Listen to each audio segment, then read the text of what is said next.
Let's imagine there is a patient in a ward and he may be admitted for any reasons, maybe for appendicitis, maybe for MI, maybe for a stroke, and you do a random blood glucose test and you find him to be hyperglycemic. So you found his sugar levels are more than 180. So now what do you do? This is all about this video. What do you do when we find a high blood sugar level in a patient who is admitted for maybe a different reason in hospitals? So this sugar level, this can be because of mainly three reasons. Maybe the patient is already a patient of established diabetes mellitus. Maybe he had undiagnosed diabetes mellitus and this is the first time you have found out that he is a diabetic patient. Or maybe he doesn't have diabetes. Maybe this is due to stress. It can happen. It is due to increased in-hospital complications and mortality. So what do you do? First you stop all the non-insulin treatments. That's what you do first. First one to go is metformin. You stop metformin. You stop metformin.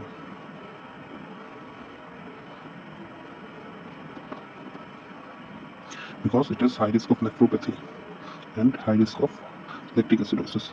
Then you stop the sulfonylureas because they have risk of hypocalcemia. Then you stop thiazide diuretics if there is any, because they can cause hepatic disease and CHF, and they're contraindicated in basically hepatic disease and CHF. DPP4 inhibitors, on the other hand, may be a potential useful adjuvant, but SGLT2 inhibitors also, they can lead to euglycemic ketoacidosis, so you'll think about stopping them also. Remember, euglycemic ketoacidosis is a very serious but rare side effect of SGLT2 inhibitors. This may be asked in another type of MCQs, because SGLT2 inhibitors are very new and very important drugs nowadays. Okay, so how do you manage the patient now? So first you take a full history and physical examination. You diagnose the diabetes, then you take the drug history for current and past diabetic medications. You check for overall glycemic control, past complications, comorbidities, history of other hospitalizations, and his nutrition and feeding type. You do an HbA1c and you do regular blood glucose monitoring in hospital. And you also have to set a blood glucose target, and that depends on individual factors. It is very tough. I will not go into that part today. So where we will go is, we'll see some studies. Okay, there are some studies which have shown that those with a single blood glucose measurement of more than 220 mg per dl on the first post-operative day had an increased risk of sepsis, pneumonia, and wound infection. So we have to treat this kind of patients. Another is sliding scale insulin, which were used earlier. They were used earlier in patients, so they were associated with threefold higher risk of hyperglycemic episodes compared with no therapy. So sliding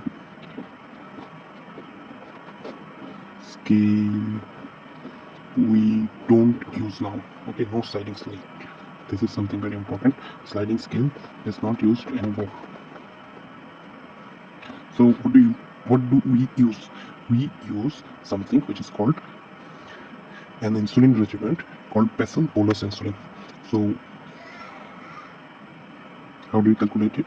We calculate the total daily dose, it is 0.3 to 0.6 units per kg per day, and we divide 50% as basal and 50% as bolus. Basal means nighttime, or maybe also in sometimes in day, but it is usually one single dose. And bolus we keep before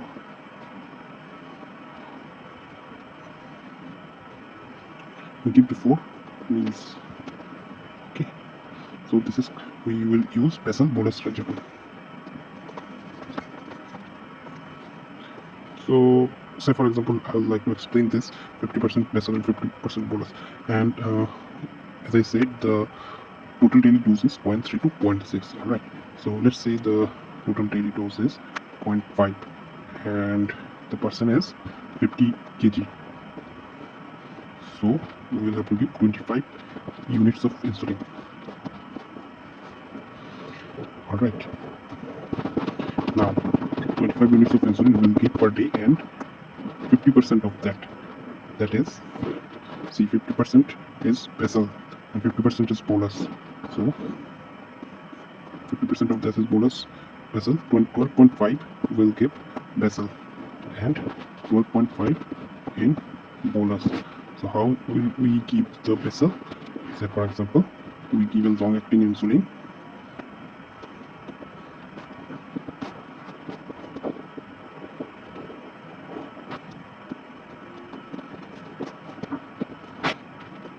at bedtime. So 12.5 units of one long-acting insulin, that may be Glargine or Detimine. Usually these are the long-acting insulins given. Now this 12.5 will divide in 3 equal doses, maybe 4.5 units before breakfast, then 4 units before lunch, and 4 units before dinner. So that's how 4.5 or 4, 12.5. That's how we will give the total 25 units to our patient. Okay. So this has to be individualized again. So you cannot give this dose 0.3 to 0.6 to every patient. Like in the patients who are having CKD, or old patients, or those who are having risk of hypoglycemia because of any other reason, maybe increased metabolic state, or they are not taking food well. So we'll start them in a lower dose, 0.3 to 0.4 units per kg per day. Those who are having increased insulin resistance, like patients of PCOD, metabolic syndrome, we will start them in a higher dose in 0.6 units per kg per day. Patients those are on steroids will increase the prandial dose, that is bolus dose. Bolus dose is the prandial dose. Here we can give them 60% bolus dose and 40% basal dose. Those who are NPO, for them we'll consider to decrease the basal dose 10 to 20%. So the basal dose will be decreased 10 to 20% based on the glucose goals. And in case of type 1 diabetes, doesn't matter if they are NPO or not, we will always keep on giving them basal insulin at least. Okay. Now, what if even after this regimen, the blood glucose level does not normalize? It is not under 180 mg. So, for them, we will use something called correctional insulin, and it's a low dose scale. How we start that? For 100 to, like, it's an example. For 100 to 150, we will give nothing, 0. But if for 150 to 200 we will give 1 units, 200 to 250 we will give 2 units, 250 to 300 we will give 3 units, and that's how it will go on.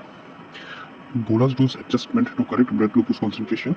So they are actually bolus dose adjustment. So this will be added to the bolus dose. This dose, we will add this to this dose. They are called correctional insulin.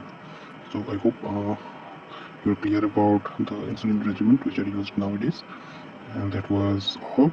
If you guys want this text, you can DM me in